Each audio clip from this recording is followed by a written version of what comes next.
Shin, Ra. I've been called many names over many lifetimes. You are all my children, and you're lost because you follow blind leaders, these false gods. Like the four horsemen of the apocalypse. You got that one from the Bible. Or the Bible got it from him. You can fire your arrows from the Tower of Babel, but you can never strike gold!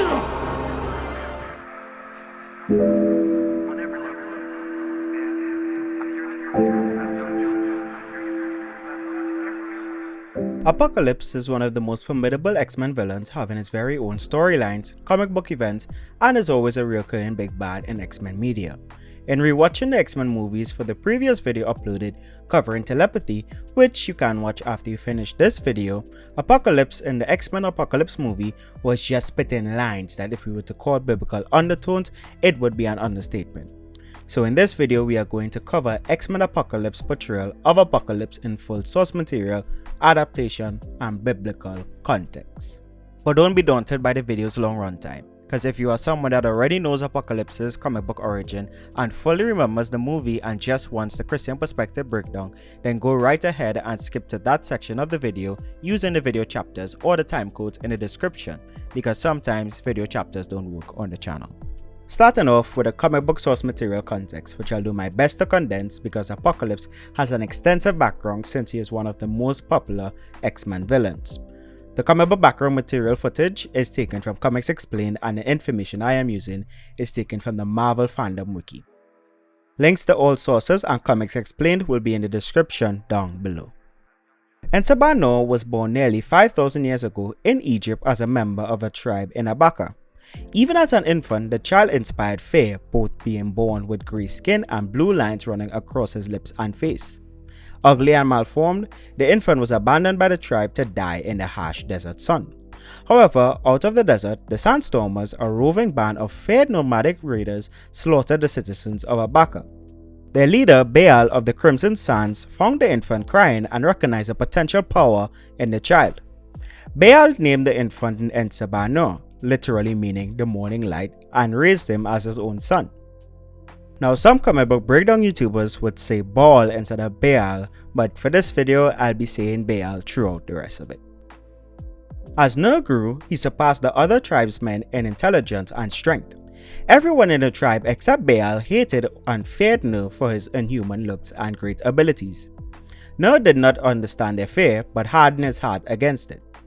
Moreover, Nur believed in the principle that Baal and the tribe lived by, that only the fittest, toughest, most ruthless, and pitiless, tested by hardship, would and should survive. At this time, Egypt was being ruled by the pharaoh Ramatut, which is actually the Immortus version of Kang. We did a whole Kang Immortus variant he remains from Loki video, so you could check that out also after you finish watching this video. In the tribe of the Sandstormers, 17-year-olds have to observe a tribal rite of passage into manhood. This is done by putting all the other 17-year-olds to a battle to the death, and only the victorious one will obviously survive. When it was Nur's rite of passage, instead of everyone fighting a free-fall as it should have been, it became a 1v3 where he killed all his opposers with his bare hands. Afterwards, Baal explained to him that Ramatut was no god as most believed, but a man who had arrived in a Sphinx, which is Kang the Conqueror / Immortus version time travel device / pod. Here's a little snippet from the Comic Explains video that explains why he was so angry at Kang. Baal talks about how Ramatut, or King the Conqueror, had crash landed in their time, and the Sandstormers had nursed him back to health, and as time progressed, King the Conqueror had kind of betrayed them and used technology at his disposal to more or less sort of conquer the Egyptian society at the time and place himself at the peak of authority as the pharaoh. Baal and Apocalypse also analyze external parts of the spaceship, and Baal reveals to Apocalypse that Apocalypse himself is depicted on different aspects of the spaceship. His futuristic facial features, his futuristic physical form, different things like that. And so Baal, when he first came across Apocalypse, and even before he had come across Apocalypse, had been on this search for this being that had been depicted on the spaceship of King the Conqueror as being sort of the herald of the future, the herald of the beginning of a new kind of being on the planet Earth. Baal brought the young nerd to a sacred cave whose entrance became blocked by a cave-in.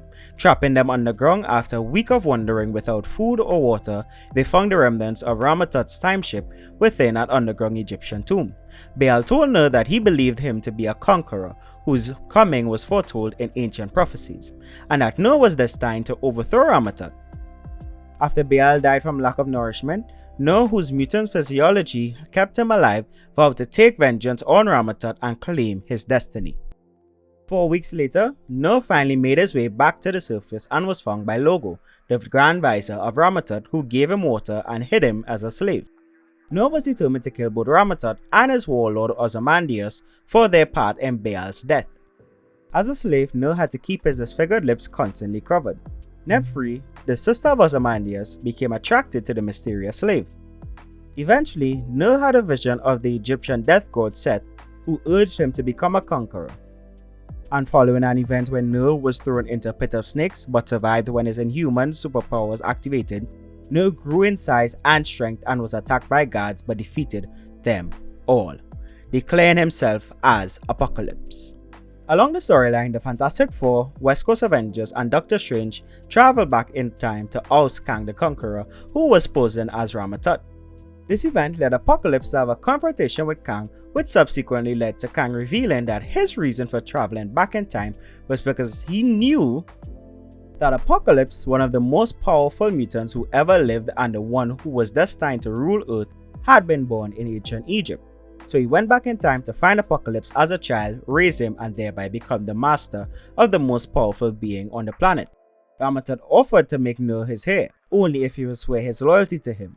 At that time, Ner revealed his face to Nephri, who rejected him for his appearance. Ramatut then tried to kill Ner when he refused his offer. Ner was then shot by the Pharaoh with the same weapon he used to depower the Fantastic Four during his battle, and was again left to die, but survived with the sudden emergence of his mutant immortality and mass shifting. With his new powers, Apocalypse defeated Ozymandias and his soldiers, then he claimed the Pharaoh's Sphinx and all its secrets. Ozymandias later found Tut's lab within the Sphinx and changed Ner. He attacked Ozymandias and throwing him into the technology, turned Ozymandias into a sand-like being who could see the future almost right before it happened, and would record Ner's accomplishments throughout time as a scribe. While Ner unleashed his rage on the Pharaoh's technology, Tut, aka Kang, who had been fighting the Fantastic Four, escaped back to the future, eventually to take on the identity of Kang, to which the Fantastic Four went back to their era thinking that the explosion was a booby trap. Only one thing walked from the wreckage, only one thing survived, that was his nature to conquer and crush. And with that, he denounced the Pharaoh's people who wished to be his slave and to be protected by him, and went into the desert alone. 50 years later, Ner revisited Nephri, now an ancient Egyptian queen, and mocked her for her dying beauty, as he was still as young as he had been years before. Following along in Apocalypse's timeline, in 2620 BC, Apocalypse joined forces with Imhotep or Imhotep, one of the two, I'm not butchering that, and the Moon Knight of Khonshu, formerly a protectorate who would become the Brotherhood of the Shield. We do plan on covering a Should Christians Watch Moon Knight video when the Moon Knight series is going to be released on Disney+. Same thing that we did with the Spider-Man No Way Home, a Christian preview too. That's a series I want to start for new movies and things a week before they come out, so stay tuned for that. But let's get back to the video. Together, they were successfully able to fend off a Brood invasion. Other accounts stated that Apocalypse only helped Imhotep against the Brood. I am butchering Imhotep. I think it's Imhotep or something. Sorry, but did not join the Brotherhood created afterwards. At some point, using old hieroglyphs, Ner built his large Sphinx-shaped ship, try saying that 3 times fast, with alien materials in part of his own ship as the ship also built itself, and he began to hear a voice inside of his head. This voice belonged to the celestial Eson the Searcher, who spoke through telepathy and called No Apocalypse. Eson presented No with the proposition to use the technology on the ship to become a feared, great, powerful creature, to shape the destiny of the world, or simply leave and never remember anything. No accepted, and Eson stated that one day, maybe in centuries or millennia, the Celestials would come for payments for their gifts. From then on, No plotted the conquest of the planet through bringing about wars and conflict in which the strong would defeat and destroy the weak. From there, he cemented himself as Pharaoh, forged his clan, now named Clan Abaka, after his birthplace and those who had abandoned him and left him for dead. The Abaka reached somewhat of a renaissance as great monuments were erected there. In this time, Egypt peaked, and so too did the clan's influence on the world, with attacks by Alexander the Great and his Persian armies. Now, I'm not too sure about this because I know, just from actual history perspective, I don't think Alexander was the one that invaded with a Persian army. I believe he defeated the Persians or not. So this is straight from the comic wiki. So for any history people, that is a line straight from the comic book wiki. No and his kin fought valiantly in a battle he would never forget. This battle helped No winnow out the weak in his clan, and as Egypt became nothing but a distant memory to the clan's influence, No moved on to ancient Rome. Over the ages, Apocalypse had also banded together the best human warriors from around the world to serve in his army of foot soldiers known as the Riders of the Dark. His group of fanatics devoted to the Darwinian ideals that the strong, fit,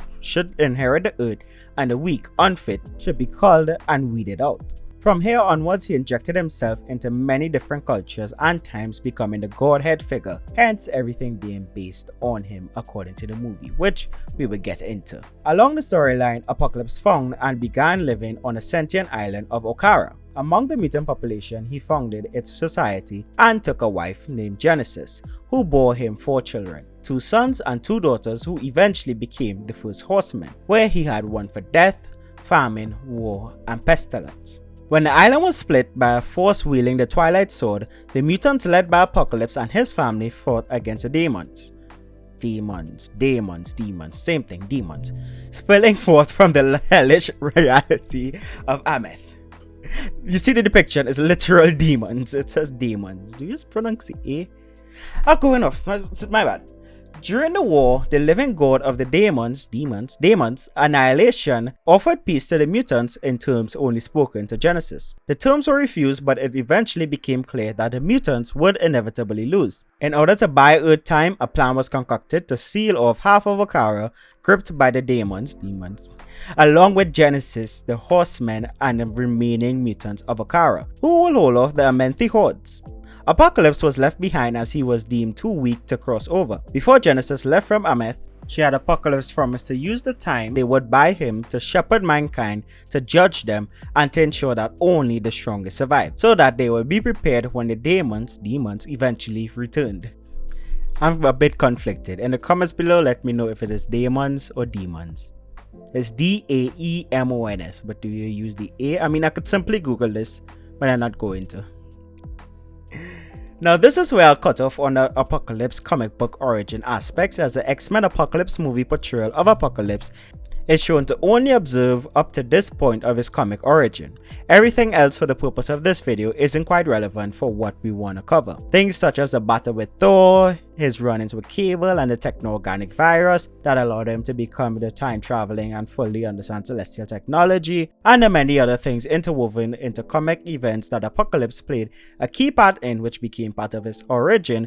If you want to know more about that and you are interested in that, then you can check the links in the description for sources after you finish watching this video. So that was the comic context. So let's get into the movie context, where I would be mostly focusing on the parts of the movie that resolved around Apocalypse and not the aspects that really dealt with the X-Men. I mean, it was an X-Men movie, but I'll be focusing more on the scenes and things that dealt with Apocalypse rather than the X-Men struggles, because you know how X-Men movies go.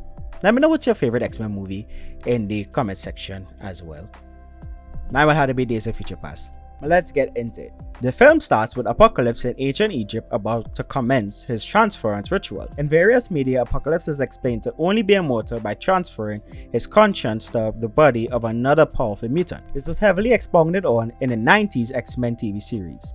I mean, that show has so much themes and stuff that is just like, people say that all cartoons was bad. I've been rewatching a lot of old school 90s cartoons and stuff for explanation reasons, and those things are just as loaded or even more loaded as the cartoons now. And by loaded, I'm referring to like the mystical stuff, the spells, the this, the that, Now let me get back into it. But the ritual was sabotaged, causing all his current horsemen to die in battle protecting him, and Apocalypse being buried in rubble for thousands of years. Following the 1973 incidents that revealed mutantkind to the wider world, aka just the events from Days of Future Past, a group of Egyptians started the cult of Ensabano, or Ashur Ensabano, according to Moira MacTaggart, and discovered where his resting place lied in Cairo. As Moira investigated them in 1983, she saw Ensabano awaken at the ruins, killing the cultists. Ensabano decided to explore the modern world, and while roaming Cairo, he sees the street thief Aurora Monroe use her weather-controlled powers to steal food. The shopkeepers go to threaten Aurora before being interrupted by the intervention of Apocalypse. After miscommunication due to Ensabano speaking outdated dialects, he eventually kills the men chasing Aurora, using sand to punch through the sides of their necks and literally melting the last one into the wall. Okay, so I'm gonna digress a little bit from the script and just give a little anecdote. So my birthday is May the 18th. I've watched every single Marvel related movie ever since Iron Man 1 as my birthday tradition for the past 10 years. Only leading up until COVID, I stopped doing that. So we went to watch X-Men Apocalypse and Civil War back to back. I love back to back movies. That was just my birthday gift I wanted for my mom with my siblings and close friends and stuff. And I told my mom this was a PG-13 movie. So when we went in and watched it and all the sacrifices and stuff at the beginning in 2015, we weren't saved. As in we weren't going to church, we were Christians, home Christians and etc.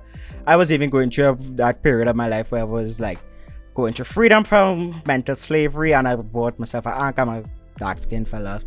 Had that influence in my life. That's a future video I plan on doing later in the future. But getting back to it. So we were in the movie, and that scene where Apocalypse slitted through all their throats with the sand and melted one into the wall. My mom literally screamed, "Xavier, what kind of movie you have us go to?" As you know, my name is Xavier, but she yelled that in the cinema. That was a funny moment. And I remember in recording this script, she was like, "What nonsense you bring me to?" And after when the movie covered, she said that she's not going back and watch a Marvel movie with us again. She actually didn't for a good couple of movies. So only the last movie since that, the last Marvel movie she saw was when we went to watch No Way Home at the beginning of the year. And even with No Way Home is our last movie she'll be watching for because there's if you watch No Way Home as a Christian, especially one that is against all the magic and all that and spells and stuff, yeah, that's the last Marvel movie she ever watching with us. I mean, I don't know, I'm personally not gonna watch Doctor Strange 2 because I know the aspect that is going. So anyway, back to the video. That was just a little anecdote. Let me know if you enjoyed it or found it funny in the comment section. So Aurora takes Ensabano to her house. Once he sees the television, he touches it, enabling his powers to connect to all broadcasts in the world, making him learn modern languages and how humankind evolved the previous millennium. Believing that without his presence, humanity has grown weaker, he decides to destroy it in order to rebuild society from his point of view. He then enhances Aurora's power to turn her into the first new horseman. Apocalypse and Storm then go to Berlin seeking Caliban, a mutant broker who knows the location of other Homo Superior. Caliban refuses to concede information without getting paid and draws a gun on Ensabano, who proceeds to use his powers to disintegrate it. Caliban's enforcer Psylocke then extends a sword and a Psy katana upon Apocalypse to protect her boss. Impressed, Ensabano goes on to enhance Psylocke's powers and turn her into the next horseman. She then takes them to another powerful mutant, Angel, a cage fighter who went into a drunk depression after injuring his wings fighting Nightcrawler. He becomes the third horseman as Apocalypse replaces his wings with metal ones, renaming him Archangel, my angel of death. This angel from Angel to Archangel scene was another one where she was she looked at me with a scolded face. That scene was Good Lord, feeling my head. Continuing. After recruiting the trio, Apocalypse arrives together with them to a steel factory plant in Poland, where Eric Lencher, also known as Magneto, wants to kill his former co-workers for causing the death of his wife and daughter. Apocalypse kills the co-workers by fusing them into the ground and teleports with Magneto to Auschwitz concentration camp. I butchered that. Where Eric had seen his powers awaken 40 years prior. After some encouragement from Ensabano, aka implanting thoughts into his head, check out the telepathy video, he tells Eric that the Earth's magnetic field and ground metals can be exploited by Magneto's powers. Eric proceeds to destroy the ruins, finally giving him some closure, and promptly agrees to join forces with the ancient mutant, who further enhances Eric's already immense mutant powers, becoming his fourth and final horseman of the Apocalypse. Apocalypse proclaiming that everything they built will fall. That is quite a scene. As Apocalypse gathers his 4 horsemen and gives them special armor, Eric is contacted telepathically by Charles Xavier through Cerebro. Entabano notices the communication and uses his power to take over Xavier's mind and by extension Cerebro. Apocalypse forces military around the world to launch Earth's entire nuclear arsenal into space so it cannot be used against him. After Havoc destroys Cerebro with his powers, Apocalypse and the Horsemen teleport to the X-Mansion to kidnap Xavier. Havoc's attempt at attacking Apocalypse ends up hitting a generator and causes a massive explosion that destroys the mansion, with everyone inside except Havoc only surviving due to Quicksilver's intervention. Xavier is brought by Ensabano to Cario and forced to broadcast a threatening message to all the human race on behalf of Apocalypse. Without Ensabano knowing, Xavier also revealed his location in a hidden telepathic message to his student Jean Grey.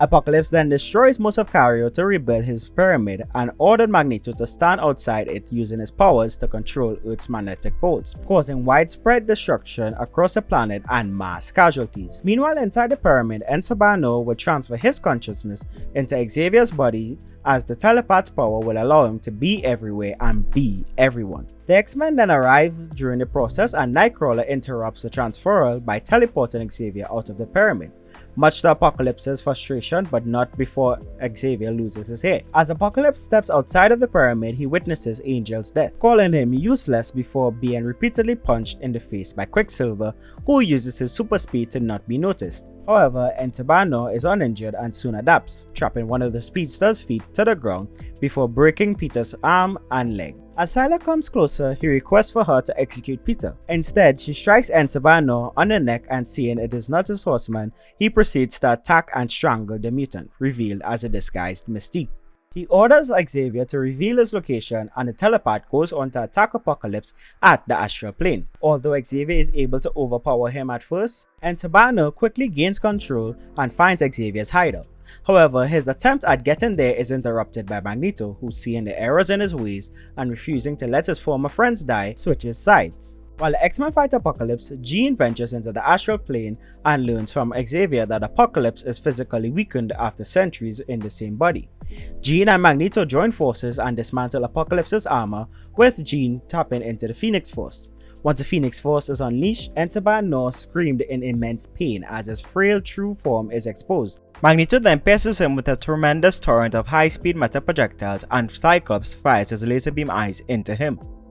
Realizing he is outmatched and in immense pain, Entabano attempts to teleport away. However, Storm, shocked by her leader's harsh words towards Angel and his brutality towards Mystique and Quicksilver, also switches sides and uses lightning to prevent him from leaving.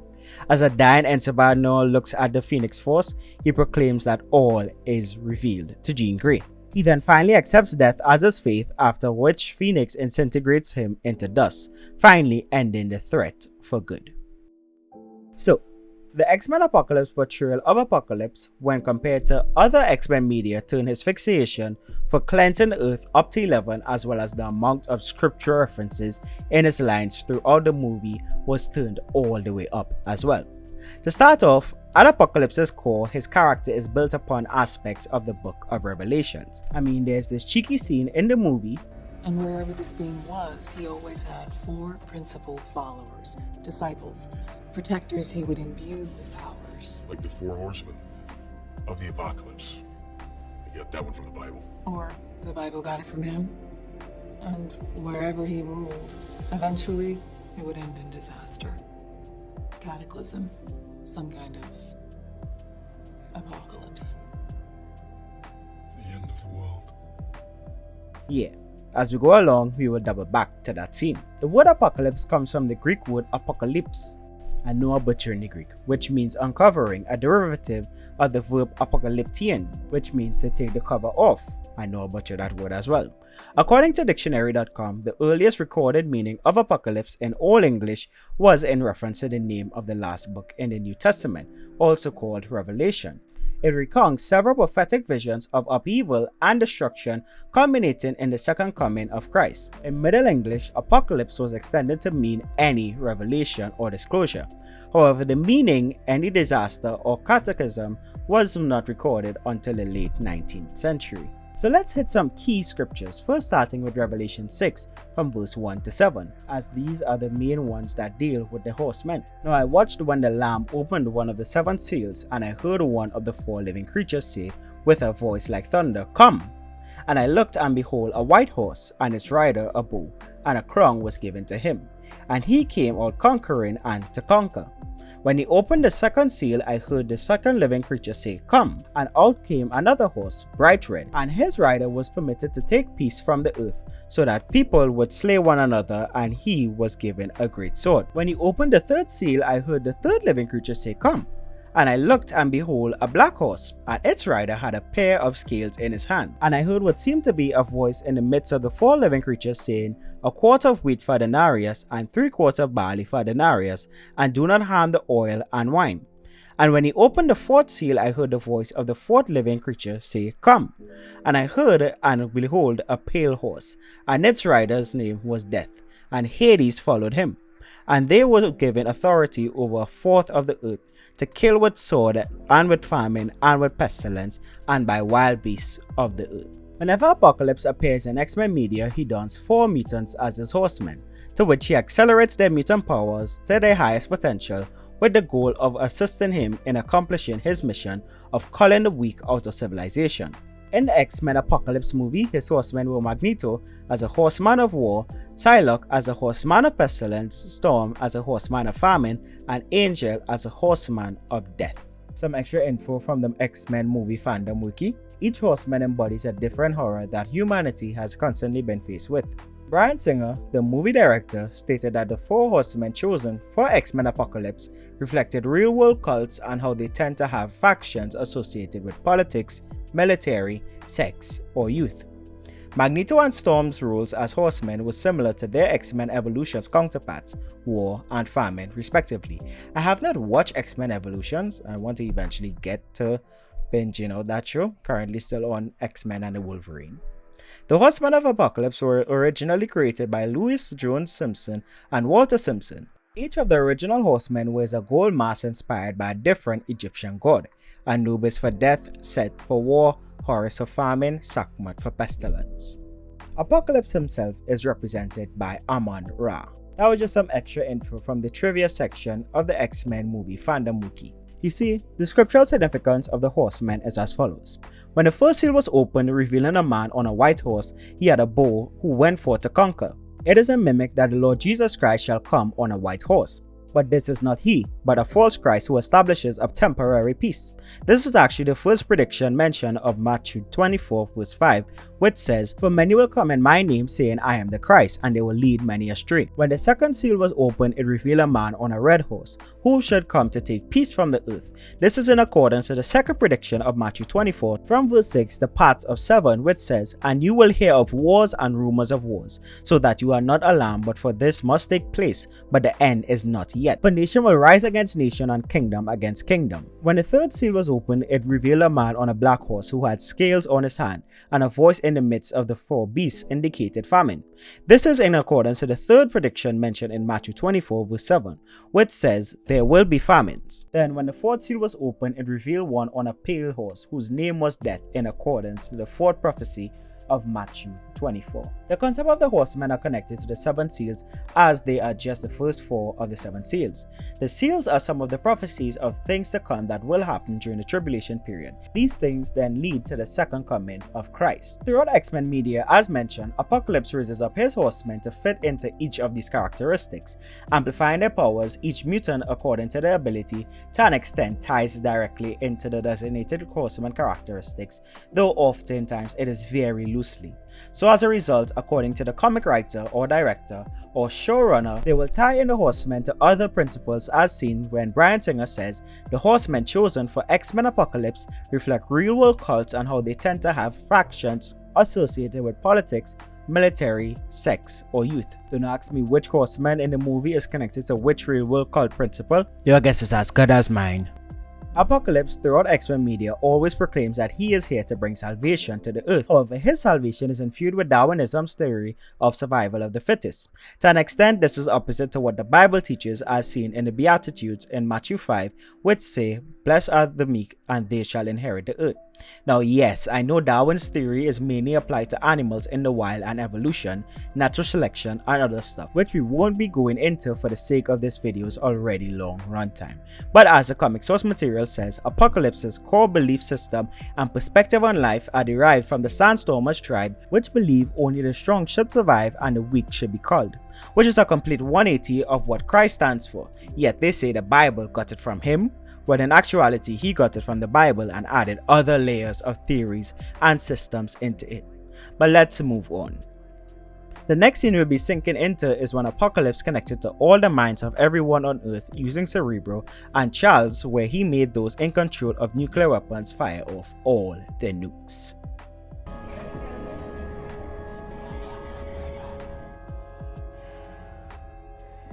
Always the same. And now all this. No more stones. No more spears. No more slings. No more swords. No more weapons! No more systems! No more! No more superpowers. So much faith in there. Tools in there. Machines. Russia, China, England, Israel, India. Everybody's got nukes in here. What's the target? Where are they going? Up. Straight up. You can fire your arrows from the Tower of Babel, but you can never strike gold! You can stand from the Tower of Babel and fire your arrows, but you can never strike God. Now we're gonna pull out one more scene from the movie before we go into the in-depth Christian breakdown. And this scene in particular and the stuff resolving around this scene is kinda crazy while I was researching and what I found out. Let's roll the scene. Elohim, Shin, Ra. I've been called many names over many lifetimes. I am born of death. However, in the initial trailer of X-Men Apocalypse back in 2015, the line went, I've been called many things over many lifetimes. Trying to hide. Ra, Krishna, Yahweh. yeah, two completely different lines. So I went on a little article digging, and apparently, according to this article on time.com, which reads, the upcoming X-Men movie has ruffled a few feathers within the Hindu community in the US, with the head of a Hindu organization objecting to a reference to the deity Krishna by one of the characters. Lord Krishna was meant to be worshipped in temples or home shrines and not for pushing movies for the mercantile greed of filmmakers, Rajan Zed, president of the Universal Society of Hinduism, said in a statement on his website. The lines from the trailer for X-Men Apocalypse that Zed took offense to came from the film's titular villain Apocalypse, played by Oscar Isaac, saying, "I have been called many things over many lifetimes, Ra, Krishna, Yahweh." said has asked the film's director, Bryan Singer, to delete all references to Krishna from the trailer and the film unless they strictly adhere to Hindu scripture, and he says it hurts devotees and confuses non-Hindus about Hinduism. So judging from the line in the Disney Plus version of X-Men Apocalypse, it seems that they did in fact get what they wanted for the theatrical release, and the line was removed, which is kinda crazy to think about. I mean, that is something I didn't notice and thought would have been cool to share in this video. But let's break down this line from a Christian perspective. You see, all pagan and polytheistic religions started at the same place. So let's go back to the Old Testament, looking at the history of Babylon. The founder of Babel or Babylon was Nimrod, whose unholy achievements are recorded in Genesis 10. Nimrod was the arch apostate of the patriarchal age. He persuaded his associates and followers to join together in building a city and a tower which would reach onto heaven. It became recognized as a temple or rallying center for those that did not walk in obedience to the word of the Lord. They called the city and tower Babel, which means gate of God. But it was soon changed by divine judgment into Babel, meaning confusion. Nimrod or Nimrod Bar Cush was a grandson of Ham, the unworthy son of Noah. Noah had brought through the flood the revelation of the true God. Ham, on the other hand, seems to have been all too readily affected by the apostasy that brought the flood. For he shows no evidence of self-judgment. His name means swarthy, darkened, or literally the sun burnt. And the name indicates the state of a man's soul. Darkened by the light of heaven, Ham begot a son named Cush, the black one, and he became the father of Nimrod, the apostate leader of his generation. Going according to much agreed upon ancient law, we know that the wife of Nimrod Bar Cush was the infamous Semiramis I. She is reputed to have been the foundress of Babylonian mysteries and the first high priestess of idolatry. As a result, Babylon became the fountainhead of idolatry and the mother of every heathen and pagan system in the world. The mystery religion that originated there spread in various forms throughout the whole earth and is with us today, and shall have its fullest development when the Holy Spirit has departed and the Babylon of the Apocalypse holds sway. Building on the primeval promise of the woman's seed that was prophesied in Genesis 3, who was to come, Semiramis bore a son whom she declared was miraculously conceived. And when she presented him to the people, he was hailed as a promised deliverer. This was Tammuz, who worship Ezekiel protested against in the days of the captivity. Thus was introduced the mystery of the mother and the child, a form of idolatry that is older than any known to man. The rites of this worship was secret. Only the initiated were permitted to know its mysteries. It was Satan's effort to delude mankind with an imitation like the truth of God, that they would not know the true seed of the woman when he came in the fullness of time. From Babylon, this mystery religion spread to all surrounding nations. Everywhere the symbols were the same, and everywhere the cult of the mother and the child became the popular system. Their worship was celebrated with the most disgusting and immoral practices. The image of the Queen of Heaven with the babe in her hands was seen everywhere. Though the names might differ as languages differ, it became the mystery religion of Phoenicia, and by the Phoenicians was carried to the ends of the earth. Ashtoreth and Tammuz, the mother and child of these hardy adventurers, became Isis and Horus in Egypt, Aphrodite and Eros in Greece, Venus and Cupid in Italy, and bore many other names in more distant places. Within 1,000 years, Babylonianism had become the religion of the world, which had rejected the divine revelation. From this central mystery came countless other lesser mysteries, such as doctrines of purgatory, purification after death, salvation by countless sacraments such as priestly absolution, sprinkling with holy water, the offering of wrong cakes to the Queen of Heaven as mentioned in the book of Jeremiah, dedication of virgins to the gods, which is literally sanctified prostitution, weeping for Tammuz for a period of 40 days prior to the festival of Ishtar, who was said to have received her son back from the dead. For it was thought that Tammuz was slain by a wild boar and afterwards brought back to life. To him the egg was sacred, as depicting the mystery of his resurrection, even as the evergreen was his chosen symbol and was set up in honor of his birth at the winter solstice, when a boar's head was eaten in memory of his conflict and a Yule log burned with many mysterious observances. The sign of the cross was sacred to Tammuz, as symbolizing the life-giving principle and as the first letter of his name. It was represented upon vast numbers of the most ancient altars and did not, as many have supposed, originate with Christianity. From this mystery religion is where the patriarch Abraham was separated by divine call, and with this same evil cult, the nation that sprung from him was in constant conflict. Until Jezebel, a Phoenician princess, it was granted unto what was left of the region of Israel in the northern kingdom in the day of Ahab, and was the cause of their captivity at last. Baal then was considered the sun god, the life-giving one, identical with Tammuz. Though Babylon as a city had long been but a memory, her mysteries had not died with her. When the city and temples were destroyed, the high priestess fled with a company of initiates and their sacred vessels and images to Pergamos, where the symbol of the serpent was set up as the emblem of the hidden wisdom. From there, they afterwards crossed the sea and immigrated in Italy. There, the ancient cult was propagated under the name of Etruscan mysteries, and eventually Rome became the headquarters of Babylonism. The chief priests wore mitres shaped like the head of a fish in honor of Dagon, the fish god, the lord of life, another form of Tammuz mystery, which was developed among Israel's old enemies, the Philistines. The chief priests, when established in Rome, took up the title Pontifex Maximus, and this was imprinted on the mitre.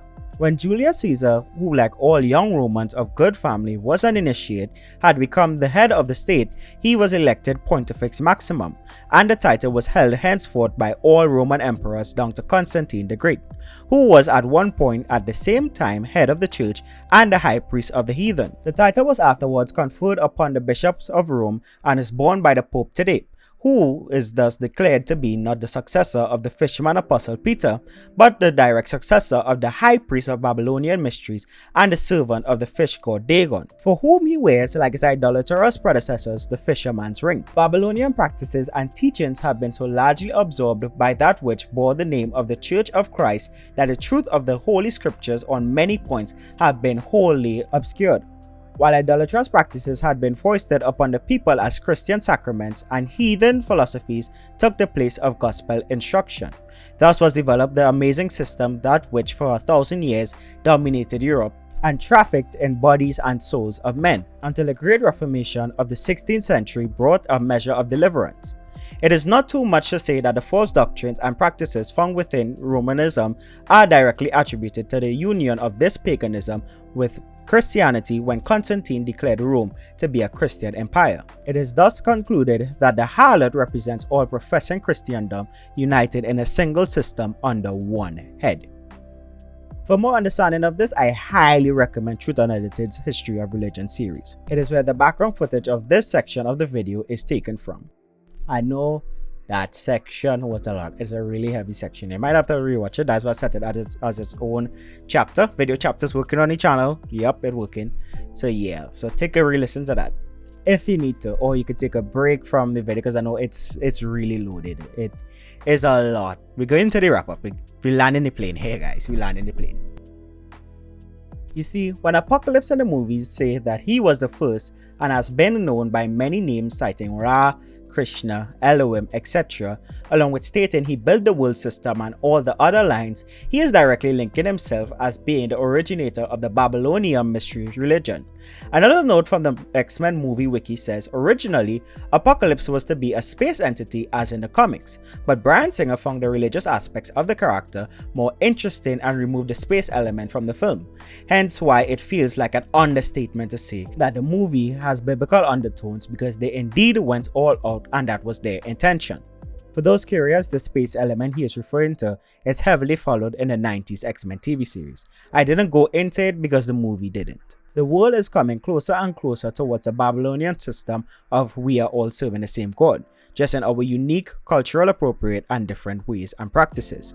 I mean, it is ironic that Hindus were able to get the mentioning of Krishna pulled from a movie where it was all about linking all godheads and different religions together, even though that is part of what they believe. Religious syncretism and ominism, which is just the merging of all religions and believing that you could get something from each religion, is not of God.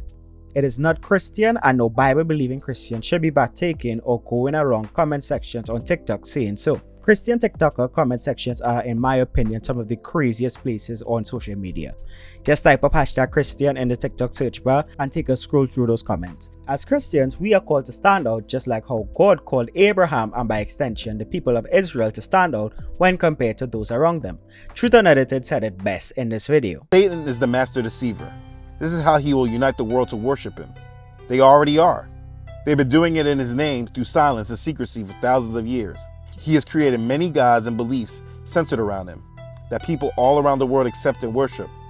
People like to go back to the ancient days and refer to spirituality, but what they don't recognize is that these beliefs all center around Satan. It doesn't matter which God it is they choose, because if it's not true belief in Jesus Christ, the true one, not the one mixed in with the pagan beliefs, it will lead everyone to Satan. This is the part of the great deception.